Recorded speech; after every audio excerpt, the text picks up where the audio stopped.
You don't hear them talking about COVID. COVID. To be specific, COVID-19, the Chinese virus. You know, testing is a double-edged sword. When you do testing to that extent, you're going to find more people, you're going to find more cases. So I said to my people, slow the testing down, please. They test and they test. We got tests that people don't know what's going on. I can name Kung Flu. I can name 19 different versions of them. Now, the virus that we're talking about having to do, you know, a lot of people think that goes away in April with the heat, as the heat comes in. Typically, that will go away in April. As the coronavirus killed more than 200,000 Americans, President Trump pretended that it was no big deal.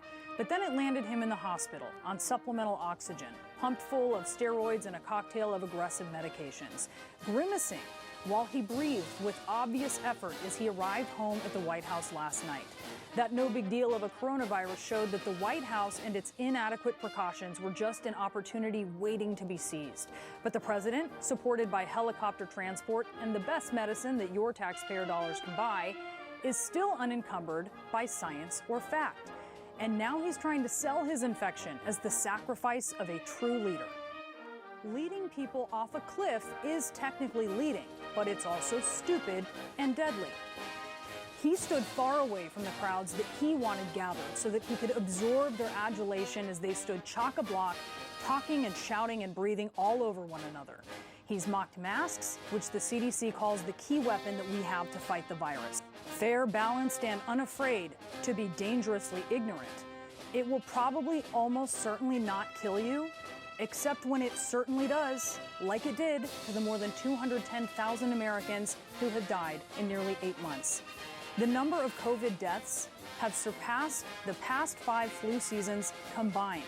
He tells the truth in private, but he tells the public the opposite, and Fox backs him up.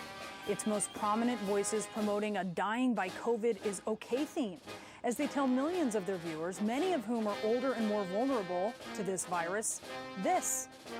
The median age of death for coronavirus in this country is 78 years old. As it happens, 78 is also the life expectancy for all people in this country. In other words, it's dangerous to be an old person who has the coronavirus. It's also dangerous to be an old person, period. At some point, we're all going to die. Dying is the central fact of life.